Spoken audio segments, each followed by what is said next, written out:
Hello viewers, filmi নিউজে সকলকে স্বাগত জানাই। চলে এসেছি বিনোদন জগতের আবারও একটি নিউজ নিয়ে। শুটিং ফ্লোরে গুরুতর আহত অঙ্কুশ, বছরের শুরুতেই দুশ্চিন্তায় মাথায় হাত অভিনেতার। দেখুন কি কাণ্ড, বছরের শুরুতেই কিভাবে ঘটিয়ে ফেললেন অঙ্কুশ। এখন কি আর কাম্য, মাথায় হাত দিয়েই শুধুই দুশ্চিন্তা। ব্যাপারটা একটু খোলসা করে বলা যাক।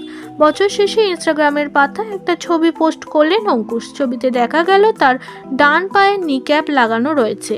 সেই ছবি পোস্ট করে অঙ্কুশ লিখলেন, নতুন বছরটা মনে হয় আমার এভাবেই কাটবে। দেখুন মির্জার জন্য স্টান করতে গিয়ে কি রকম চোট পেলাম, অসহ্য ব্যথা, তবুও এই বছরটা আমার চ্যালেঞ্জে ভরা।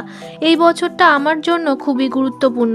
জানা গিয়েছে কেবলের সাহায্যে অ্যাকশন দৃশ্যে শুটিং করতে গিয়ে মালাইচাকিতে চোট পেয়েছেন অঙ্কুশ। আপাতত কয়েকদিন খুব সাবধানে থাকার পরামর্শ দিয়েছেন চিকিৎসক।